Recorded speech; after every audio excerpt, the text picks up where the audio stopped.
It's very interesting how here in the United States, when it comes to the virus, and in particular when it comes to vaccines, which we will be talking about significantly, really starting now and expecting approval of vaccines in the US, potentially even within hours or in the next few days, into 2021. Within this area of vaccination and really with the virus in general, reality is increasingly the exact opposite of what the Trump administration tells us that it is. And this has to some degree been the case for a while now, but it's increasingly glaring. And we can sort of go back to the beginning as far as vaccines are concerned and remember that for months, Donald Trump and this administration have been telling us that his vaccine initiative called Operation Warp Speed is the only way to get vaccines ready quickly, that without Operation Warp Speed, vaccines could take 5 to 6 years to get. As he said in that clip I played for you yesterday from Tuesday's Vaccine Summit, it used to take infinity to get a vaccine, whatever that means, until Operation Warp Speed, which is a strange thing to say. But the truth is very different. The truth has been and continues to be that the reason we're getting vaccines for coronavirus relatively quickly is that the ones we're seeing now, Pfizer, BioNTech, Oxford, AstraZeneca, Moderna, they're built on an mRNA platform. This is much faster to work with, much faster to develop than the traditional vaccines, which are based on weakened or dead virus. And we also have those coming. This is an important thing to remember. In 2021, we're expecting there will be new coronavirus vaccines as well, based on that weakened or dead virus platform. Those are under development. They still take longer. Operation Warp Speed has not accelerated those in any way either.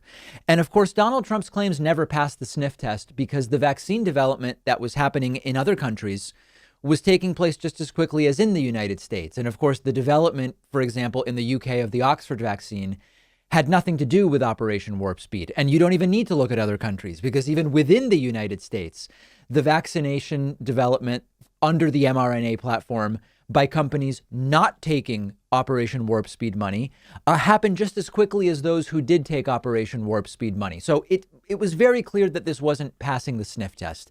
And fascinatingly, this has now come to be flipped on its head because despite Trump's bragging about Operation Warp Speed being the one and only sole path to developing a vaccine quickly, both the United Kingdom and Canada have beaten the United States to approved coronavirus vaccines. Earlier this week, I told you that the United Kingdom approved its vaccine and is already vaccinating people. Its vaccine. They approved the Pfizer BioNTech vaccine originally developed in Germany.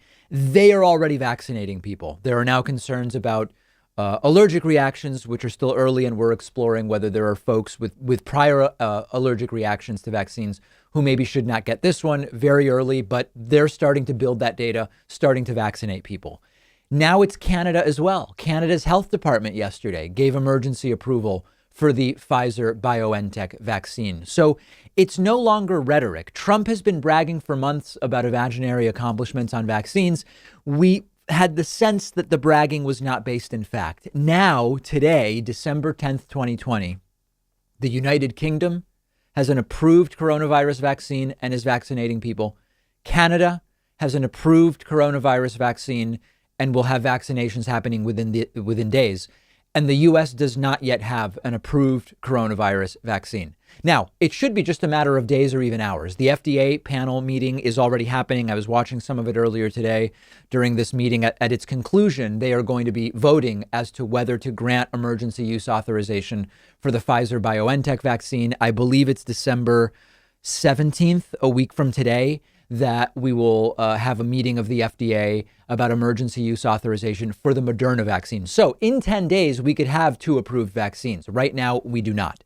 And so the question is, why does our guy constantly brag but get outdone in the end on the facts? Humility seems not to be an option, particularly when he ends up getting embarrassed by the facts every time. He just comes up with more lies. And remember that Donald Trump and his administration promised us 300 million vaccine doses in 2020. It's hard to keep track because they constantly move the goalposts, but the promise was 300 million doses by the end of 2020. They failed, plain and simple.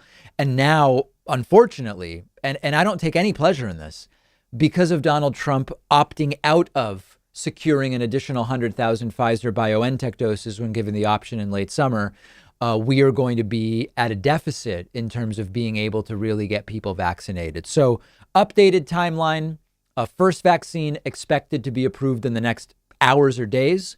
Second vaccine, December 17th meeting. Assuming both get approved, we're looking at vaccination for about 20 million people in the next few weeks. Now, remember, there is this 28-day period from when you get your first dose to when you have the full power of the vaccine.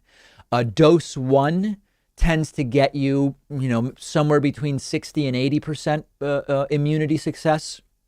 Dose 2 gets you to the 95, 7 days after that second dose has been received. So by February 1st, we may have 6 or so percent of the population immune. Remember, the vaccinations will start sooner, but it takes a while to build the immunity.